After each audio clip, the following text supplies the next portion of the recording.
सन 1933 उत्तर बिहार। सावन की आखिरी रात। पूर्णिया और अररिया के बीच फैली कच्ची सड़कों पर बरसात का पानी अब भी जमा था।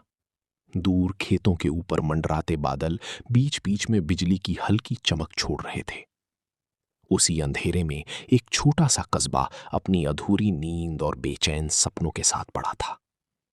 रात गहरी थी, लेकिन उस समय भी कुछ चौराहे जाग रहे थे। कहीं पुलिस के घोड़ों की टाप सुनाई देती थी, कहीं किसी पुरानी लालटेन की कांपती रोशनी मिट्टी की दीवारों पर थरथरा रही थी।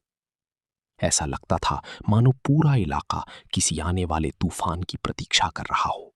उसी कस्बे की गलियों में एक किशोर धीरे धीरे बड़ा हो रहा था।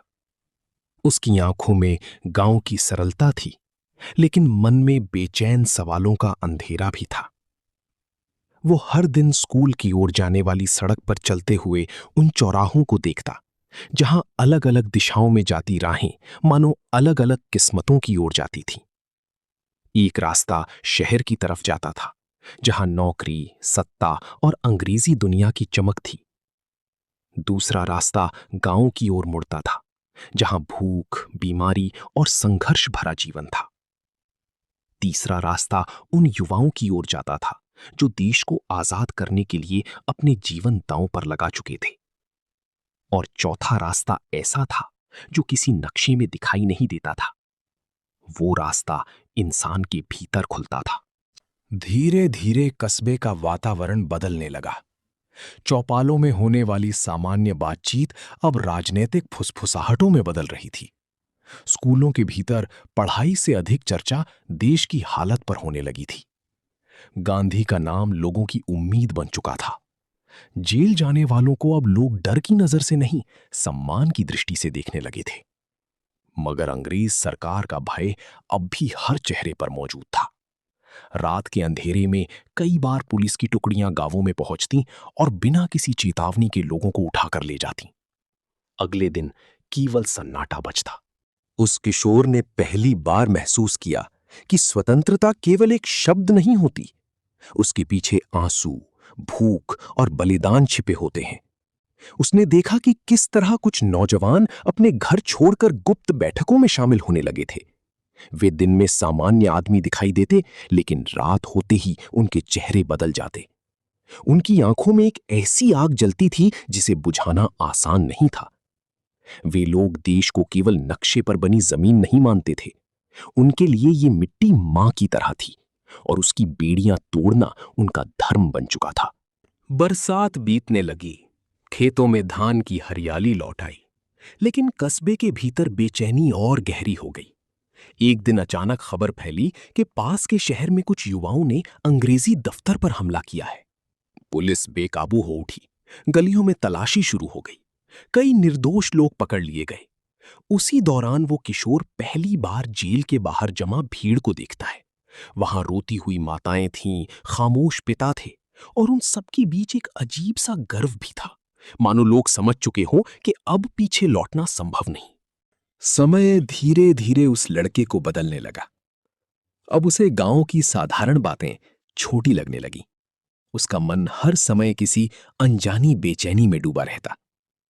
उसे महसूस होने लगा कि जीवन केवल खेत, परिवार और जीविका तक सीमित नहीं है। उसके भीतर भी कोई रास्ता जन्म ले रहा था, मगर हर रास्ते के साथ डर जुड़ा था। वो जानता था कि यदि उसने संघर्ष का मार्ग चुना तो शायद घर कभी लौट न सके, और यदि चुप रहा तो जीवन भर अपने भीतर हार का बोझ उठाना पड़ेगा। इन्हीं दिनों कस्बे में एक नया शिक्षक आया। उसके चेहरे पर थकान थी, लेकिन आंखों में अजीब चमक। वो बच्चों को केवल किताबें नहीं पढ़ाता था, उसके शब्दों में देश, समाज और मनुष्य की गरिमा की बात छिपी रहती। धीरे धीरे कई युवाओं के भीतर बदलाव आने लगा। वे समझने लगे कि अंग्रेजों से लड़ाई केवल सत्ता की लड़ाई नहीं, आत्मसम्मान की लड़ाई है। मगर उसी समय कुछ लोग ऐसे भी थे जो अंग्रेज अधिकारियों के करीब पहुंचकर अपने लिए सुरक्षित जीवन बना रहे थे। कस्बा दो हिस्सों में बंटता जा रहा था। एक ओर डर था, दूसरी ओर विद्रोह। रातें अब पहले से अधिक भारी लगने लगी। कई बार दूर कहीं गोली चलने की आवाज सुनाई देती। सुबह खबर मिलती कि कोई युवक गायब हो गया है। कुछ लोग कहते वो क्रांतिकारियों के साथ चला गया, कुछ कहते पुलिस उठा ले गई, लेकिन सच्चाई किसी को नहीं मालूम होती। गांवों में अफवाहें हवा की तरह फैलती और लोगों के भीतर भय को और गहरा कर देती। उधर उस किशोर के भीतर भी एक अदृश्य युद्ध शुरू हो चुका था। उसकी उम्र सपने देखने की थी, लेकिन समय ने उसे समय से पहले बड़ा बना दिया था।